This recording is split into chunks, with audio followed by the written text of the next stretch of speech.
Hola amigos y hermanos, aquí seguimos en el segundo vídeo sobre profetas del pueblo. Esto se está grabando en el mes de junio del año 2018. Decíamos que íbamos a exponer en esta reflexión a las profetas Alice Domon, Leonie Duquet, y habíamos titulado el compromiso y lucha de estas personas por los derechos humanos. Hacemos una pequeña historia y presentación para poder entender su vida. Entre el 8 y el 10 de diciembre de hace tiempo, pero es bueno recordarlo, porque son buenas noticias y buenos testimonios de la Iglesia. Digo, el 8 y el 10 de diciembre del año 1977,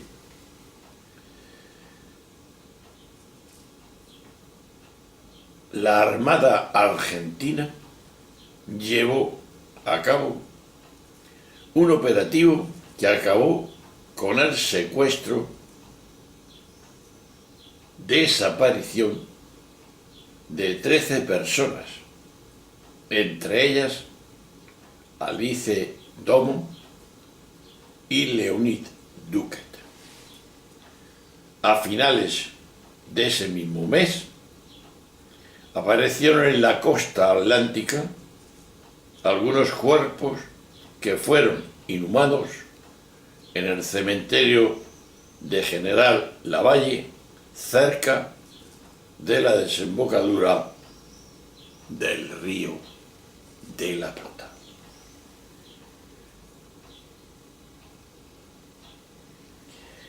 Veamos.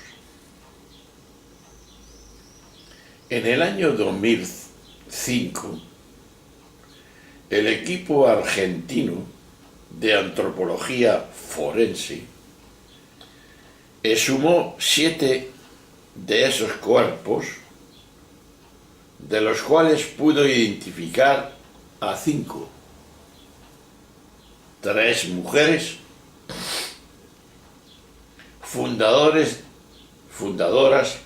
de las Madres de la Plaza de Mayo, María Eugenio Ponce de Bianco, Azucena Villaflor de Decenti y Esther Ballestrino de Careaga, una militante del Partido Comunista, Ángela Auda, y la religiosa Leonie Duquet. Tras 8 personas permanecen desaparecidas, y entre ellas la hermana Alice Domon. Por decisión de su familia, la tumba de Leonie se encuentra en la parroquia de Santa Cruz del barrio de San Cristóbal de la ciudad de Buenos Aires, por ser la última tierra libre que sus pies pisaron.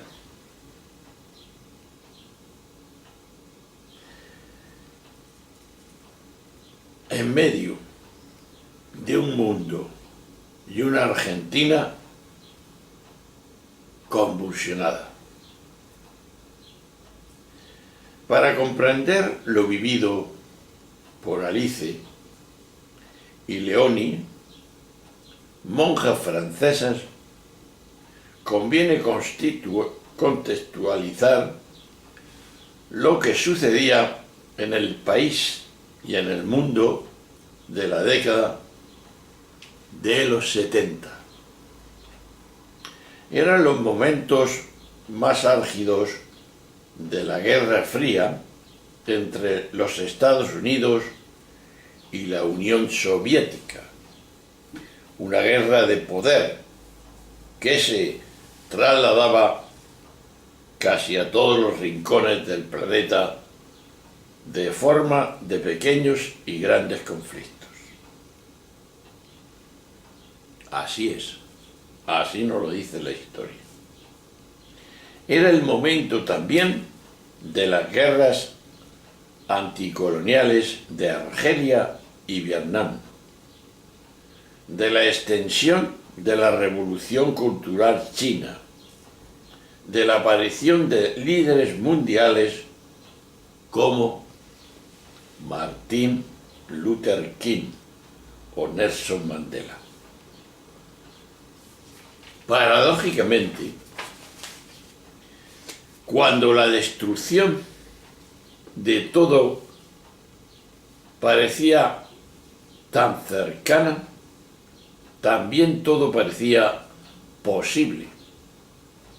Y eran las utopías ideológicas como la socialista y otros caminos para encontrar un mundo más justo y más humano. Argentina vivía todo ello con sus especificidades, inmersa en un proceso histórico convulso y una elevada inestabilidad política. El peronismo, que dominó la política argentina durante años, estaba proscrito y se implantó una dictadura militar férrea desde el año 1966. Al frente de esta, lo sabemos, se hallaba Juan Carlos Onganía, católico preconciliar, al que la jerarquía religiosa rendía pleitesía, negándose a declararlo dictador.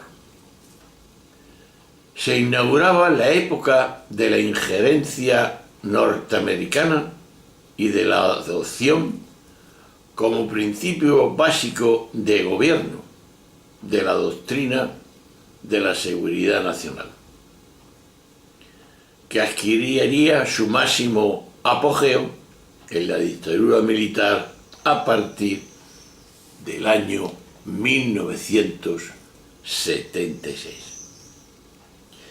En la Iglesia se producía lentamente una gran visión interna con una parte que se identificaba con el ejército y los gobiernos militares y la otra cada vez más comprometida políticamente con los más marginados de aquella sociedad que eran los pobres. Nació por aquellos años el movimiento de sacerdotes del tercer mundo, formado principalmente por sacerdotes activos en villas y miserias, barrios obreros, que llegó a contar con la adhesión de casi 1.300 sacerdotes de toda América Latina. Este movimiento envió una carta a los obispos reunidos en la Conferencia Episcopal Latinoamericana de Medellín en el año 1968, pidiendo que se distinguiera la injusta violencia de los opresores de la justa violencia de los oprimidos una distinción que hasta cierto punto los obispos de aquel tiempo recogieron. Y el 17 de noviembre de 1972 se produjo el retorno del presidente general Perón, que al cabo de unos días recibió a representantes del MSTM. Para algunos, el general los trató con un tono paternalista. Para otros, fue una reunión inolvidable. Lo cierto es que supuso el principio y fin del movimiento eclesial. Después de 5 años de encuentros, de análisis de la realidad del país y de la Iglesia, de orientaciones teológico-pastorales para el pueblo de Dios, el movimiento se disolvió al no poder salvar sus discrepancias políticas y teológicas. Y a la muerte de Perón, el 1 de julio de 1974, al ser concedido por su esposa la sucesión, María Estela Martínez de Perón, se inició un nuevo periodo convulso que acabó con la destitución de esta y su detención el 24 de marzo de 1976 por la Junta de Comandantes, que designó como presidente de facto al teniente general Videla. La dictadura militar puso en marcha el terrorismo de Estado, con una represión implacable de las fuerzas políticas, sociales y sindicales, con el objetivo de someter a la población e imponer el orden, sin ninguna voz disidente. Se inauguró el proceso autoritario más sangriento que registra la historia de este país. Así de claro. Siguiendo ese itinerario esencial de entrega y de seguimiento, y estamos hablando de las vidas de Leonie y de Alice, están entretejidas de tal manera que es difícil nombrar la una sin la otra. Entraron en la misma congregación, las misioneras extranjeras de París. Aceptaron ser enviadas a Argentina desde Francia. Vivieron y oraron juntas. Compartieron ideales y tareas apostólicas y forjaron una relación de amistad que las unió hasta la muerte. Su existencia, amigo y hermano, van acompasadas por el ideal y la concreción de la entrega a los demás, sobre todo a los más desfavorecidos, que emana de Jesús de Nazaret y de su seguimiento. Veamos. Léone René Duquet nació en el año 1916 en la aldea campesina de La Charlotte, en la región de Longemaison, Les Corbes, en el departamento francés de Doubs. Y en el año 1949 viajó a Argentina para fundar la primera casa de su congregación en este país. Y se instaló en Hurlingham, en la diócesis de Morón, orientándose a la catequesis de las personas con necesidades, y estas muy especiales.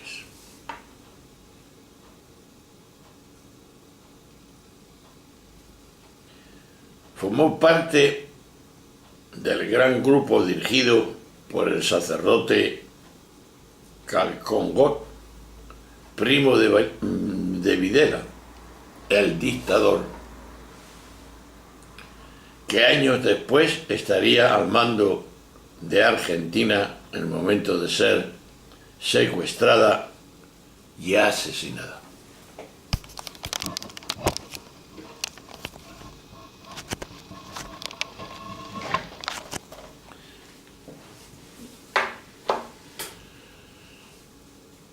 Este hecho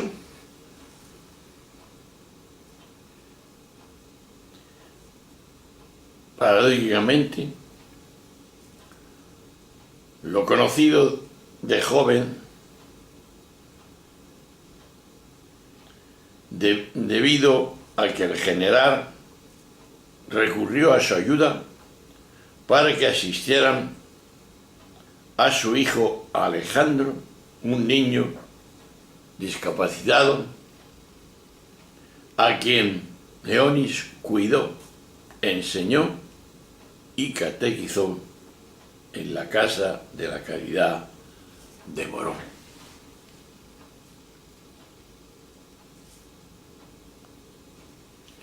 El compromiso de Leonis fue creciendo y al producirse el golpe militar del año 1976, decidió no permanecer pasiva y actuar en defensa de los derechos humanos.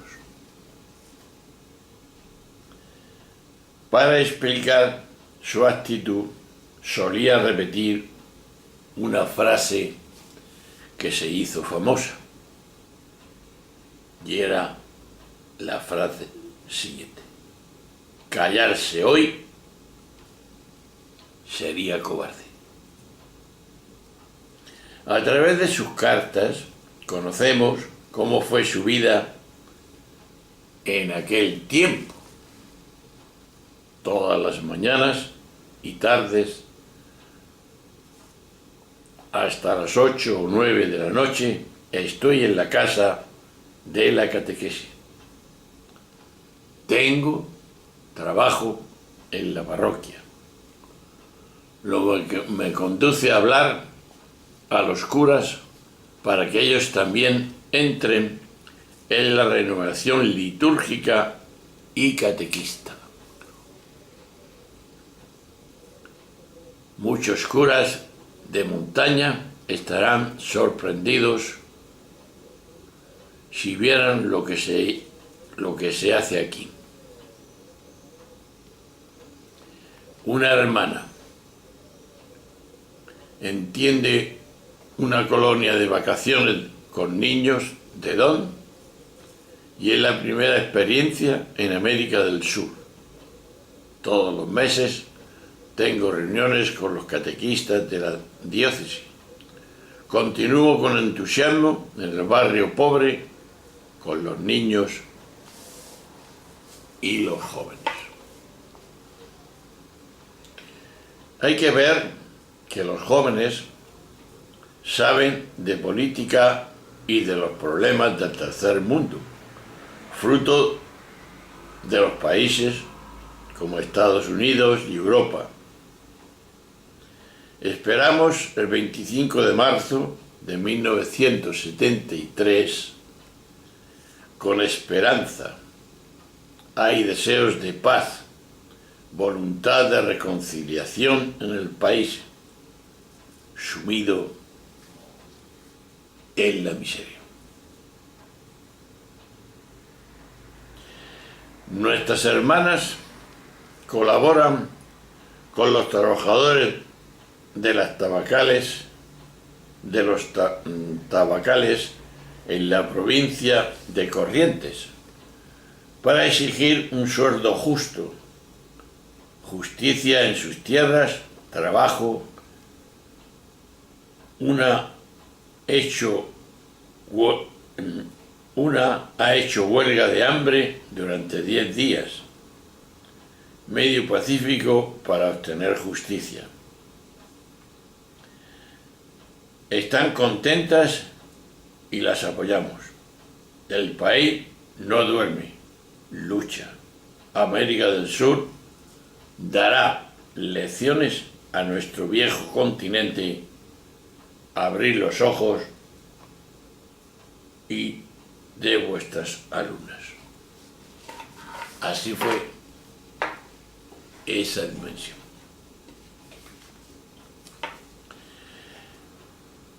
Nos desilusionó mucho el sínodo del año, dice ellas, del año 1971. Los obispos argentinos eran tradicionalistas. En lo económico, frente a una inflación del 30-40%, los sueldos se elevan solo el 5%. Hago el papel de cura, pues tengo mi capilla junto a mi casa. Tengo la lucha con los tradicionalistas y nacionalistas, fama de tercermundista, comunista. Callarse hoy sería cobarde, sería la muerte. Siempre queda la alegría de darse y sacrificarse por los demás. Las elecciones estuvieron a favor del pueblo y eso nos alegramos. El régimen que tenemos desde hace 15 años provoca revueltas y es responsable de secuestros. Lo apoyan los Estados Unidos, que han puesto su boca en América del Sur. Estoy bien a pesar de lo que ocurre. Vigilias, persecuciones. Cuando una está con Dios, decía ella, ¿qué puedo temer? Un gran amigo de Alice Domont, cuando ésta empezó a sentirse perseguida y amenazada, la acogió en su casa, contenta de poder manifestarle su apoyo. Alice no abusaba ni cambiaba frecuentemente de alojamiento. Vivía aquello que Jesús, 2000 años antes, vaticinó, 2000 años antes. El Hijo del Hombre no tiene donde recostar la cabeza. Mateo 8, capítulo 20. Nos vamos a quedar aquí para entrar después en la acción que Alice Domont estaba realizando y realizó en esta situación concreta, cómo estaba el país. Pero lo vamos a dejar para otro vídeo, con el fin de que no seamos machacones y pesados y vayamos analizando esta postura de unas mujeres que en definitiva fueron los mártires, las profetas del pueblo. Hasta ahora.